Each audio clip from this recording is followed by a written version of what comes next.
السلام سر، بتائیے گا سر موجودہ سچویشن میں کیا دیکھ رہے ہیں سر؟ بتائیں کہ انڈین جو میڈیا ہے انہوں نے جس طرح کی رپورٹنگ کی ہے رات کو اور کہا کہ پنڈی میں قبضہ ہو چکا ہے، کراچی میں بھی قبضہ کر کے رکھ دیا تھا، کیا کہنا چاہیں گے اس حوالے سے؟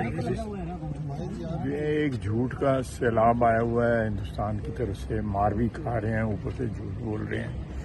انہوں نے اپنی پبلک کو مطمئن رکھنا ہے، جس قسم کی ذلت وہ اٹھا رہے ہیں، اب وہ یہ تو نہیں بتائیں گے کہ ہمیں جو ہے ہر جگہ جو کنٹرول لائن یا انٹرنیشنل بارڈر یا ورکنگ باؤنڈری سب جگہ کٹ پڑ رہی ہے، تو اعتراف تو وہ نہیں کریں گے، لیکن ان کا جھوٹ ساتھ ساتھ جو ہے بے نقاب ہوتا جا رہا ہے۔ اچھا، پاکستان کی جانب سے انڈیا کے حملے پر جوابی کارروائی تو ہو چکی ہے، لیکن حملہ اسی طرح کا ہوگا کہ جس طرح انہوں نے اہداف کو چن کے نشانہ بنایا پاکستان میں، مساجد کو، عام شہریوں کو، تو پاکستان ایسا حملہ کر لے؟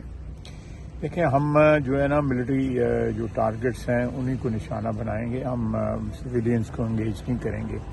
یہ بھارت نے ایک جو بین الاقوامی قوانین کی خلاف ورزی کی ہے، اور ہم جو ہے انشاءاللہ تعالی اب ہم اس وقت بھی ایز وی اسپیک جو بھی ہم رسپانس ان کو دے رہے ہیں، کل رات جو رسپانس ہم نے دیا ہے ان کو، وہ سارے کے سارا ملٹری ٹارگٹس کو ہم نے نشانہ بنایا ہے۔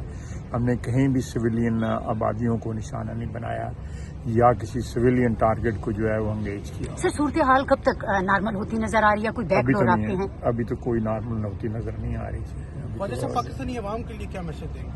پاکستانی عوام جو ہے وہ چل کریں، اللہ کے فضل سے ان کی فوج جو ہے ان کی حفاظت کر رہی ہے۔ سر، پاکستان دباؤ قبول کرے گا کوئی باہر سے؟ پروازوں میں بڑا خلل ہے، اس حوالے سے کیا کہتے ہیں؟